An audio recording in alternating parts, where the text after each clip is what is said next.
Hello friends and strangers, I am Heli, and in this video I am taking you with me into our life, beginnings and always. Last time we did the barbecue vignette, which ended up taking quite a bit longer than I expected. I thought it would take like 30 to 45 minutes and it ended up taking almost an hour. But regardless, I still think it's a good idea to do one vignette per episode. And so these episodes will probably end up being a bit random when it comes to length, but I hope that's okay. So in today's episode, I was thinking we might check out this Fireflies event or vignette and see what that's all about.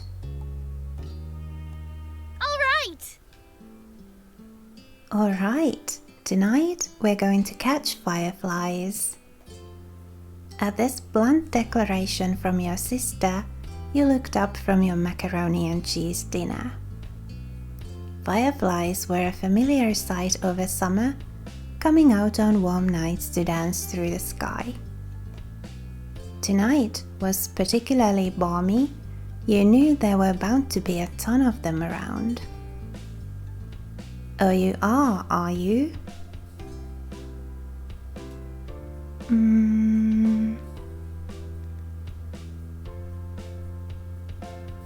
Let's look over at our moms. They hadn't answered for sure yet, but if that's what Lizzie said you'd do, that's probably what you'd end up doing. Lizzie was an expert at getting her way, having mastered the art of it by the time she could talk.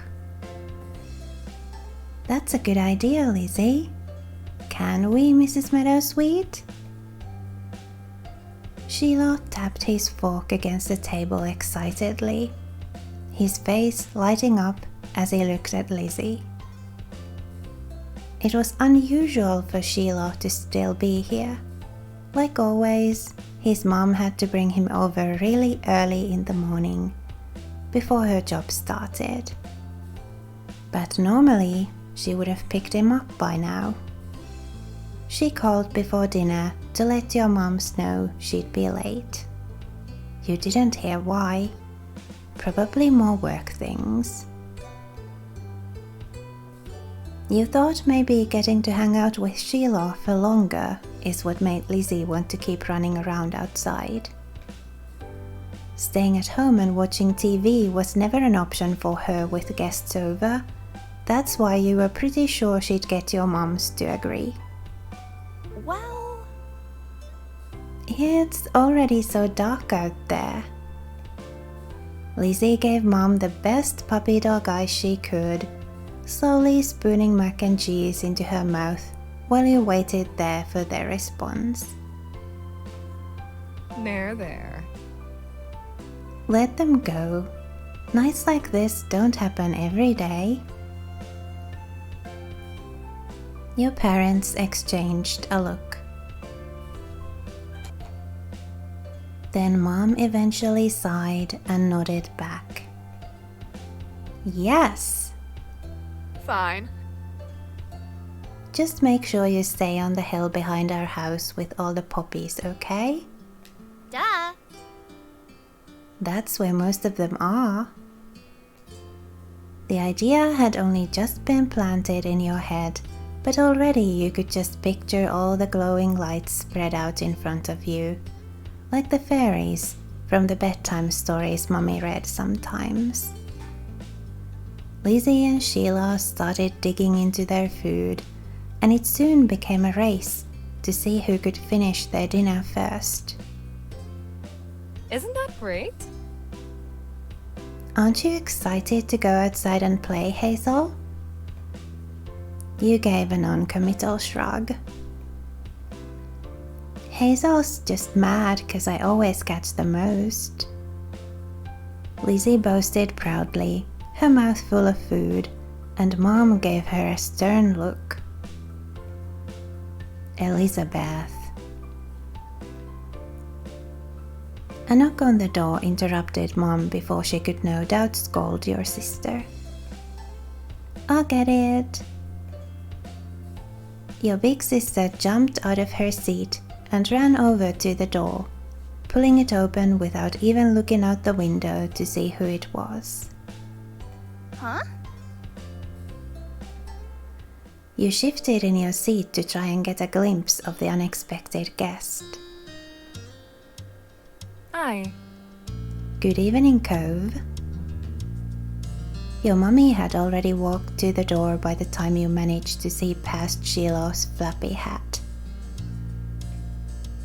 Why is Cove here? Is something wrong? He didn't give you any clear acknowledgement, his eyes firmly fixed on the ground in front of him.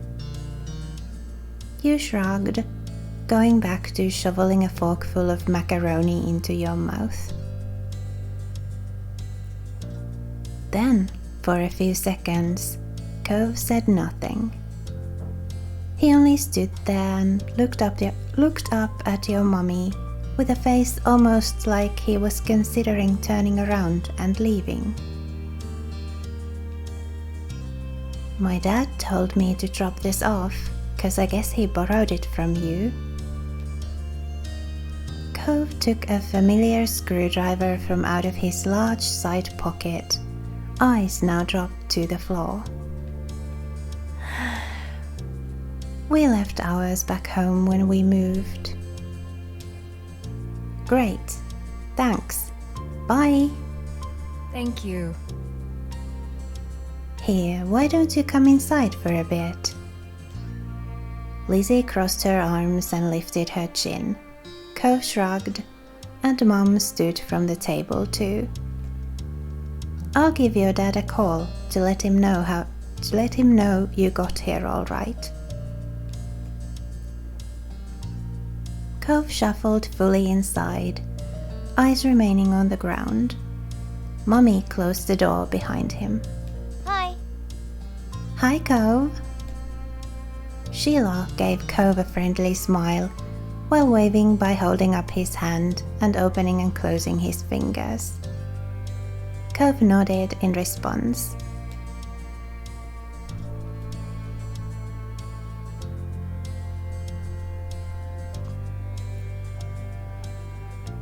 Well, he is new to the neighborhood, and he doesn't really have any friends, so I think it would be the decent thing for us to say that he can come with us if he wants to. You could come outside with us if you want to. From the corner of your eye, you could see Lizzie glaring at you for mentioning the excursion to an outsider. Trying not to meet her gaze, you looked at Cove. Whatever Lizzie thought of him, he wasn't exactly a stranger anymore. We're gonna catch fireflies on the hill out back. Okay. I want to see them. I've never caught one before. It's too bad he didn't have a chance before now. The fireflies weren't out when he first moved in, and there must not have been any where he used to live. We can't go until after dinner. After she pointed this out, Lizzie walked back to the table and took her seat. There wasn't much left on her plate.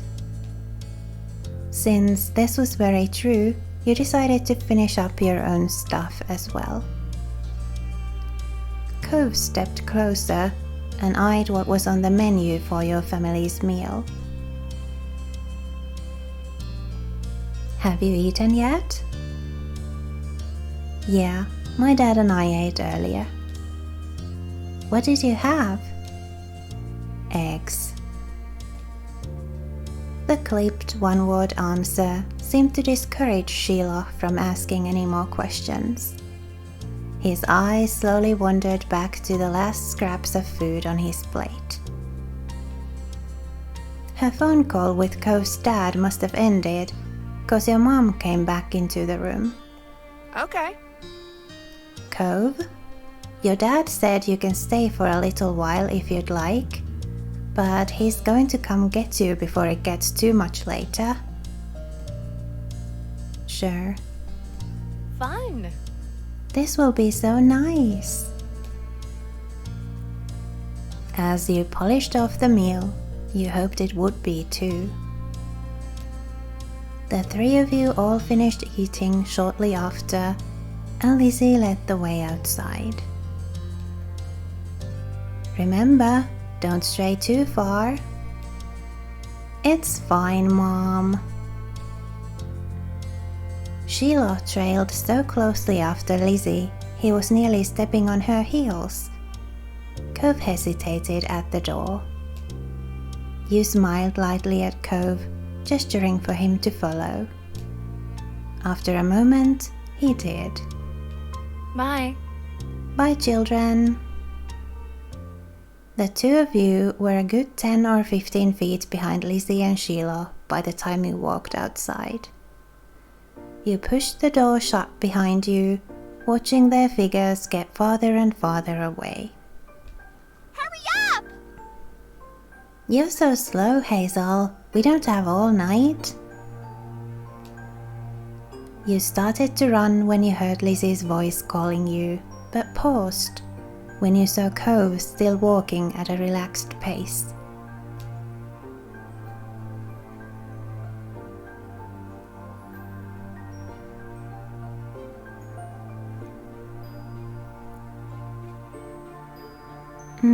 Let's walk with him. It was our idea to tell him he could come along. It wouldn't be very nice of us to then ditch him. You wanted to catch up to Lizzie and Sheila, but it would be rude to just leave Cove alone when you are supposed to be hanging out with him. Yeah, that's what I thought. The two of you followed after the footsteps Lizzie and Sheila left behind, until you reached the hill behind your house. Lizzie had already climbed to the top. Sheila was spinning in circles somewhere around the middle. Upon seeing the gently glowing, winking lights, you moved a bit faster, eyes widening in delight. Wow. Sheila took a moment to come over and welcome the both of you to the hill. Hi guys, it's really great out, huh? See how many there are? Yeah. A firefly danced through the air, landing on Cove's sea green head.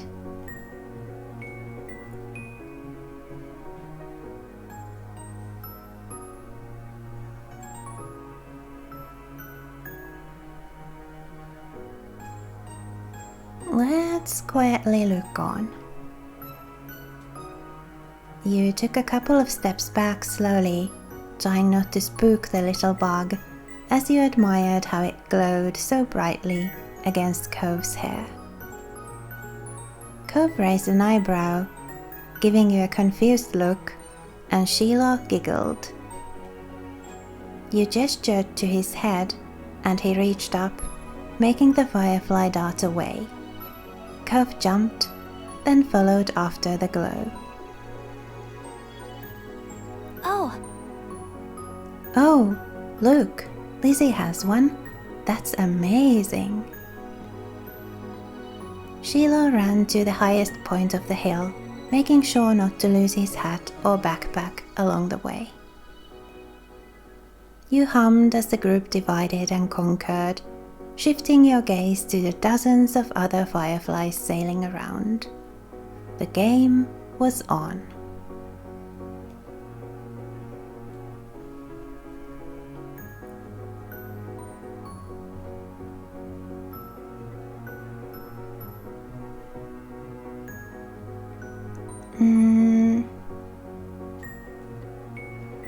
Well, I think we are a pretty cautious, careful child. So you were good at not getting cuts or scratches, so weren't too worried about that. Spotting one close by, you approached it with assassin-like stealth, crouching down to make yourself seem like less of a threat. Slowly dragging one foot in front of the other, you crept up towards it, arms outstretched. You closed your hands around the little glowing orb, careful not to crush it. The firefly landed on your palm, almost docile, and you stared down at your prize in delight. Its tiny legs tickled your skin, and you giggled at the sensation.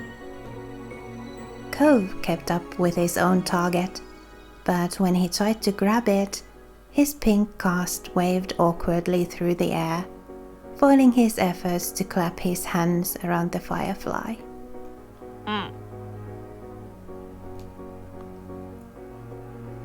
Cove watched it vanish into thin air with a dissatisfied expression on his face.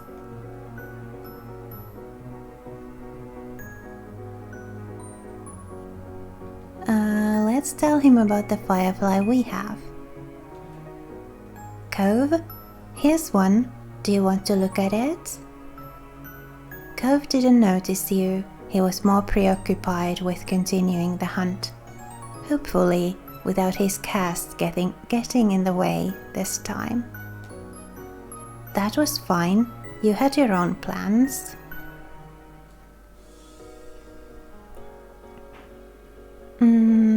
Let's sit and watch. You quietly took a seat among the flowers. The others were jumping and dashing all about. You saw how many times they succeeded and failed, how Sheila almost tripped a couple of times. It was a dramatic show, though around you it was quiet. The lights of the stars and fireflies surrounded you peacefully. It was a beautiful night. You laughed quietly to yourself as you watched the others, and Sheila finally managed to catch a firefly between his small hands. His eyes lit up, and when he spread his fingers to take a peek at it, the bug escaped and flew off into the air. Oh! You watched as he pounced after it once more, but your eyes soon landed on Cove, who had failed to catch a firefly yet.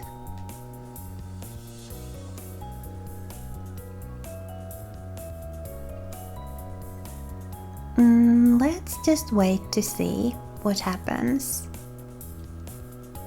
You watched as he crept up on an unsuspecting bug, so slowly that for a moment you wondered if he was still moving at all. Then he raised his hands towards one of the little bobbing balls of light, closing in on it ever so slowly. No way! The crafty little critter had escaped his clutches at the last moment, drifting too high up for Cove to reach. While Cove returned to hunting fireflies, you settled for laying back against the soft grass, watching the poppies swaying around you and the fireflies hovering against the vast sky. Come on! Hazel, Cove, get up here, we're gonna have a race. The shouting caught you off guard. It had been quite a while since you heard from Lizzie or Sheila. You glanced over to see them both standing on top of the hill again, Lizzie beckoning to you with quick hand gestures. If she was like that, you knew there wasn't much room for disagreement. Up the incline you went. From the corner of your eye, you saw Cove was coming as well. he didn't care for Lizzie a lot, so you thought he might be intrigued just by the idea of a race. Hi. Cove. You can't roll down the hill, you could hurt your arm again. You'll be the referee for the rest of us. As Lizzie pointed this out, Cove froze in place. Oh, it was that kind of a race. He frowned down at his cast. That was the second time it got in the way tonight. What? Yeah, you'll watch and see who gets to the bottom first. That's important. Got it? I guess. The cast was sturdy. If he was careful, he could have done it. Lizzie might have just been looking for a reason to make someone else the referee, but it was already decided.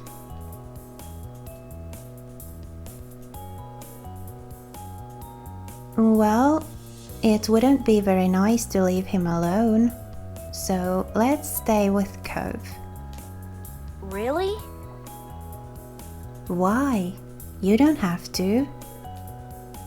It's okay, I want to watch. You moved beside him on the top of the hill, even though Lizzie eyed you and made a face. That's not how races work. We only need one referee. Shrugging your shoulders, you refused to budge, and Lizzie let out a huff before throwing her hands in the air. Fine, I'll be the winner whether you join or not. Lizzie moved to lay down, and Sheila did the same. Cove stood slightly to the side to get a better vantage point, and you stood next to him. Count down. Cove stood up a little straighter. It seemed like he was taking his newfound referee duties seriously. 3, 2, 1, go! Lizzie and Sheila took off, letting gravity do the work and rolling at high speed towards the bottom of the hill.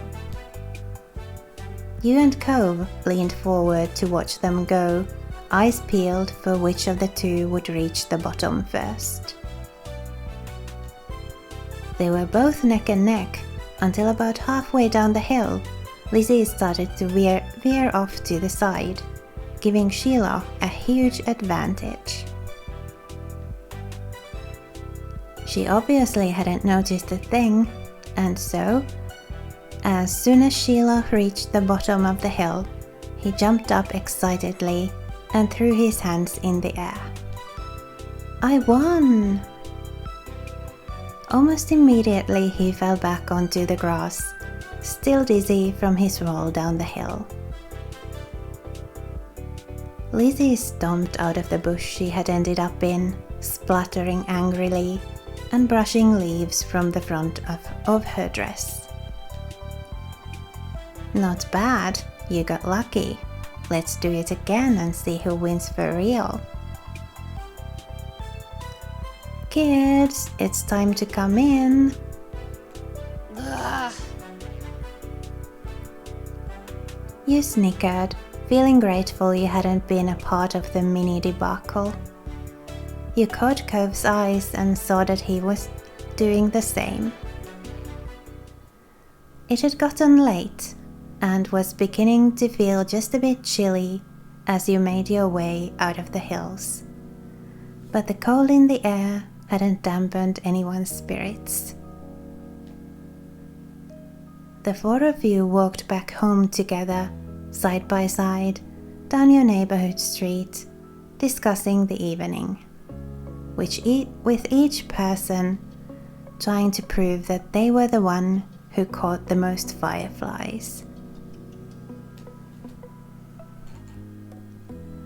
You knew that whoever really did catch the most didn't matter much anyway, All that mattered was that you had all had a good time, which, judging by the smiles on everyone's faces, you did.